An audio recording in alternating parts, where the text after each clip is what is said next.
Martínez Saavedra. Decía Alberto, la importancia de la conducción política en este tiempo. O sea, hoy día básicamente habló de dos países, Nicaragua, tu país, y Honduras, digamos, con algún tipo de problema en la conducción. ¿Cómo está Salvador en ese aspecto? ¿Qué te puedo decir?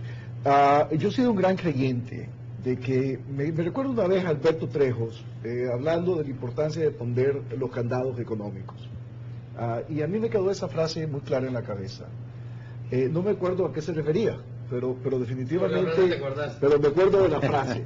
Por decir, y en cierta forma, en los últimos años aquí se habla muchísimo de la importancia de tomar medidas económicas en ciertas direcciones. Y hemos, creo yo, minimizado el tema de los famosos candados políticos.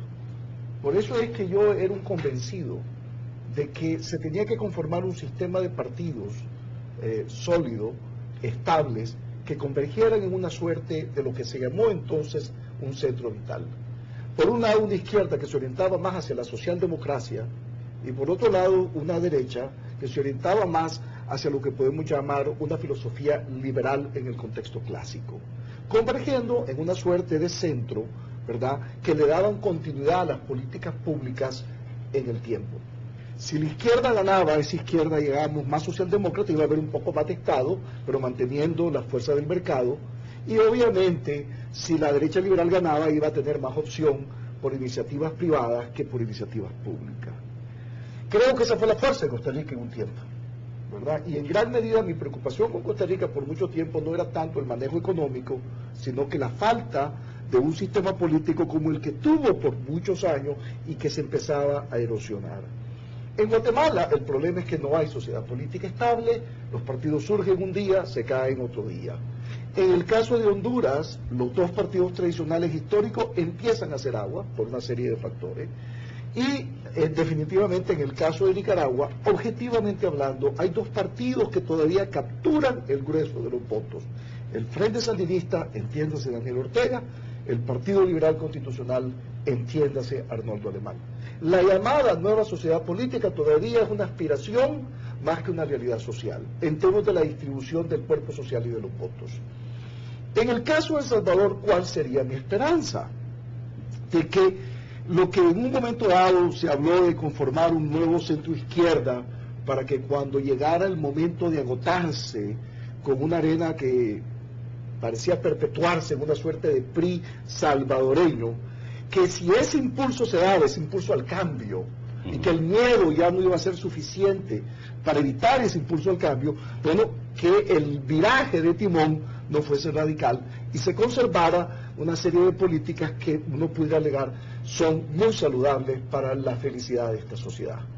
Ahora bien, esa izquierda light, por usar aquella expresión, nunca cuajó como tal, y por eso es que en un momento dado empezamos a hablar de que si la izquierda no se quería, no íbamos a poder conformar una izquierda light, quisiéramos una derecha light. Y en cierta forma eso fue el presidente Saca, que se pretendió ir de la derecha al centro y comerse todo ese espacio. ¿Cuál sería mi expectativa para El Salvador? Que el FMLN verdaderamente aprovechara las circunstancias históricas en las que vive para reinventarse. Y si se logra reinventar, definitivamente ser uno de los partidos ancla que este país necesita para su estabilidad en el largo plazo y terminar de poner los candados políticos. Fíjate bien, es impresionante, pero el FMLN tiene un mínimo electoral, su piso es de 35 puntos. Es muy difícil pensar en gobernar una sociedad con un partido que tiene 35 puntos de piso electoral y que de alguna manera no lo definís como parte del sistema. Si verdaderamente con el candidato Funes se aprovecha para no solamente tener un candidato que le sube el techo, ¿verdad?, sino que para reinventar el partido, yo honestamente creo de que este es un país que tendría un futuro muy halagador, porque tendría por un lado un modelo económico interesante, con variaciones de un lado para otro, pero siempre dentro de una suerte de centro vital, con un sistema de partidos que terminaría de ponerle los candados políticos a la sociedad. Esa es mi aspiración para este país, y creo que esta es una oportunidad interesantísima.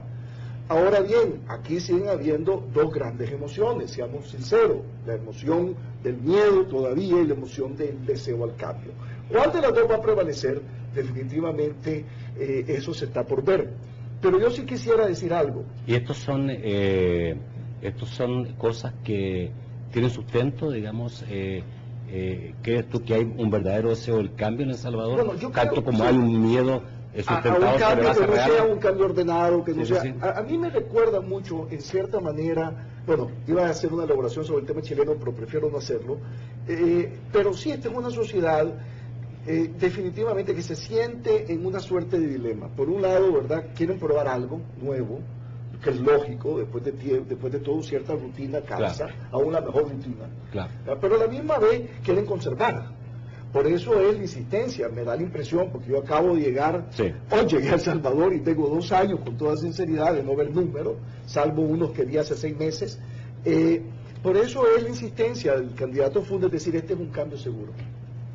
¿Verdad? ¿Y por qué? Porque la gente, por un lado, vos le ves cierto impulso, pero también este es un país que tiene mucho que perder, ¿verdad? Y aquí hay una clase media mucho más ¿Qué interesante. tiene que de la perder? damos Hay gente crédito. que piensa que no hay nada que perder. ¿Qué tiene que perder El Salvador? Bueno, esa clase media que ha surgido por una serie de razones y que es mucho más amplia de lo que le damos crédito.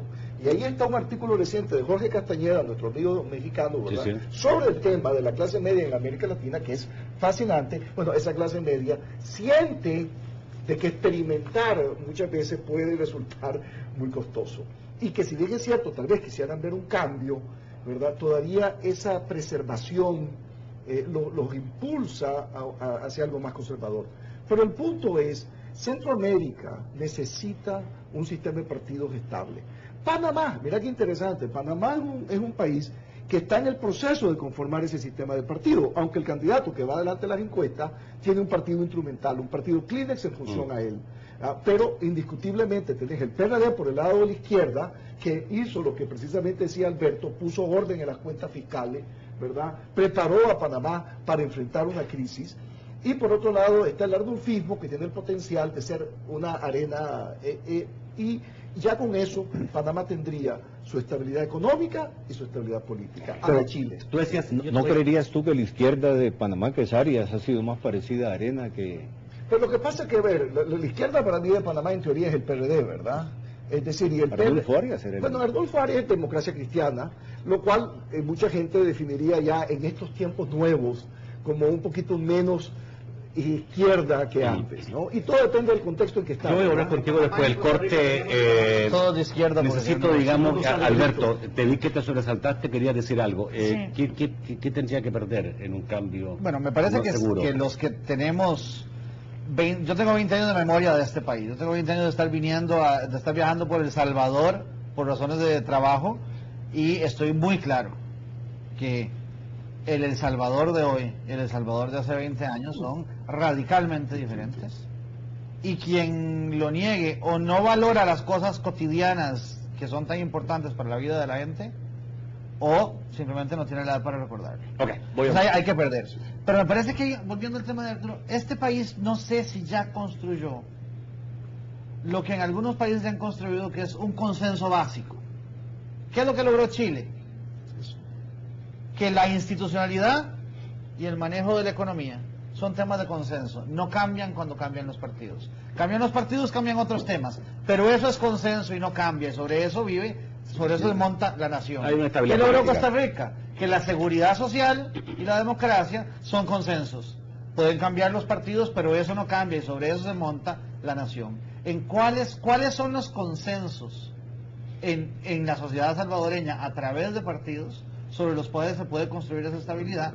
Creo yo que es la gran pregunta que los extranjeros no podemos responder, pero es la pregunta que quizá tiene que hacerse el votante a la hora de votar. Ok, voy a un corte, vuelvo contigo, Rafael, después del corte. Estoy atrasadísimo, pero la verdad es que ha estado muy interesante este programa. Ya volvemos.